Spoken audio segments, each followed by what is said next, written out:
कि मोदी जी जो चाहेंगे वैसा पुलिस को न चाहेंगे, वैसा इलेक्शन कमीशन को न चाहेंगे, वैसा ईडी सीबीआई आईटी को न चाहेंगे।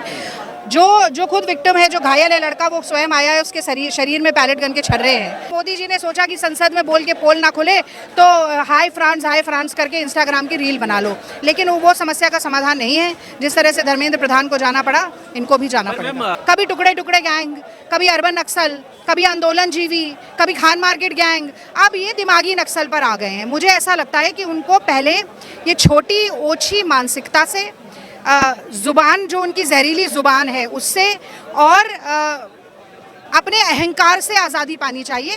उसके बाद जाकर लाल किले पर आज़ादी के दिन प्रवचन देना चाहिए। आरएसएस ने आज तक भी अपने किसी शाखा के किसी कार्यक्रम में वंदे मातरम गाकर कोई शुरुआत नहीं की। वो नमस्ते मातृभूमि वत्सले गाते हैं, वही उनका गाना है। उनको जनगण मन से, वंदे मातरम से, तिरंगे झंडे से, संविधान से कोई लेना देना नहीं है। रागनी मैम हमारे साथ हैं। मैम, राहुल गांधी जी अंदर हैं, क्या कहना है? देखिए, दुर्भाग्य है ये लोकतंत्र का तो कहीं से भी हमें दृश्य देखने को मिल नहीं रहा है। ये तो तानाशाही है कि मोदी जी जो चाहेंगे वैसा पुलिस को न चाहेंगे, वैसा इलेक्शन कमीशन को न चाहेंगे, वैसा ईडी सीबीआई आईटी को न चाहेंगे। जो खुद विक्टिम है, जो घायल है लड़का, वो स्वयं आया है, उसके शरीर में पैलेट गन के छर्रे हैं। डॉक्टर की रिपोर्ट है, उसकी एक आंख खराब हो गई। इसी पार्लियामेंट स्ट्रीट थाने की डायरी एंट्री है जो बताती है कि पैलेट गन के कई राउंड्स फायर हुए।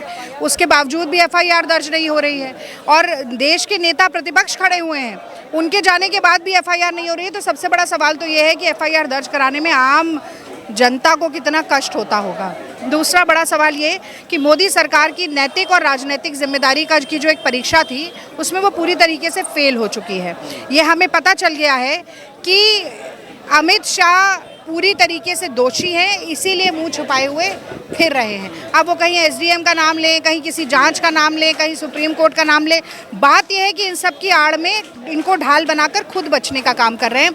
21 दिन का समय उन्हें मिला कि जाते और बोलते बताते, देश को भी समझ में आता। मोदी जी भी नहीं आए। मोदी जी ने सोचा कि संसद में बोल के पोल ना खुले तो हाय फ्रांस करके इंस्टाग्राम की रील बना लो, लेकिन वो समस्या का समाधान नहीं है। जिस तरह से धर्मेंद्र प्रधान को जाना पड़ा, इनको भी जाना पड़ेगा। मैम, किरण रिजिजू का बयान आता है और वो कहते हैं कि किसी की डेथ तो हुई नहीं है, गोली कहाँ से चल गई, किसी की हड्डियां नहीं टूटी हैं, कांग्रेस राज होता तब पता चलता। मतलब अगर कोई जब तक मरेगा नहीं तब तक किसी भी तरीके की बर्बरता नृशंसता हो जाएगी, कोई उसका जवाबदेही तय नहीं होगी।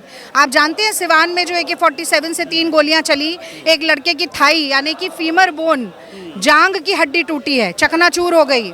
एक लड़का है, उसका दाहिना हाथ पे गोली लगी, वो चलना बंद हो गया। एक लड़के के गले से छू के गोली गई, 1 सेंटीमीटर भी इधर होती तो जान चली जाती। और ये जो बयान है ना, ये तो दिखाता ही है कि मोदी सरकार और उसके नुमाइंदे कितने संवेदन शून्य हैं। वो ये भी दिखाता है कि पुलिस को शायद निर्देश ही ये दिया गया था कि इतना मारो, ऐसे मारो कि 2 4 5 मर जाएं और मर के डर जाएं।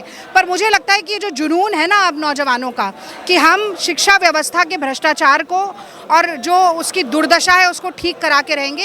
ये पहले एक चिंगारी थी जो सुलगी थी दिल्ली में, अब वो जंगल की आग की तरह फैल गई है, इनके बुझाए नहीं बुझेगी। तो मोदी जी कह रहे हैं कि ये दिमागी नक्सल है, ये लोग जो हंगामा कर रहे हैं, ये सब। देखिए, अब एंटायर पॉलिटिकल साइंस डिग्री धारक से इससे ज़्यादा की आप क्या उम्मीद कर सकते हैं। बड़े शर्म की बात है कि मोदी सरकार खुद आकर ये कहती है 21 मार्च 2026 को कि देश नक्सलवाद से मुक्त हो गया है। और नक्सलवाद से मुक्त करने में बहुत सारे प्रदेशों की सरकारें लगी, बहुत सारे केंद्र सरकारें लगी, बहुत सारे लोगों की जान गई। हमारा छत्तीसगढ़ में पूरा कांग्रेस का नेतृत्व खत्म हो गया, और फिर उसका सरलीकरण करके लाल किले की प्राचीर से कहते हैं कि ये अर्बन नक्सल है। मतलब शर्म आनी चाहिए कि आप नक्सलवाद जैसी गंभीर समस्या को अपने राजनीतिक ब्राउनी पॉइंट स्कोर करने के लिए इस्तेमाल करते हैं। और मुझे लगता है कि कोई बदजुबानी का खिताब हो ना, मोदी जी को बड़ा अच्छा लगता है कि उनको कोई मेडल वेडल मिल जाए, बटोरते रहते हैं जाके विदेश में नए नवेले मेडल। बदजुबानी का मेडल उन्हें मिलना चाहिए। कभी टुकड़े टुकड़े गैंग, कभी अर्बन नक्सल, कभी आंदोलन जीवी, कभी खान मार्केट गैंग, अब ये दिमागी नक्सल पर आ गए हैं। मुझे ऐसा लगता है कि उनको पहले ये छोटी ओछी मानसिकता से, जुबान जो उनकी जहरीली जुबान है उससे, और अपने अहंकार से आज़ादी पानी चाहिए। उसके बाद जाकर लाल किले पर आज़ादी के दिन प्रवचन देना चाहिए। बिल्कुल बिल्कुल।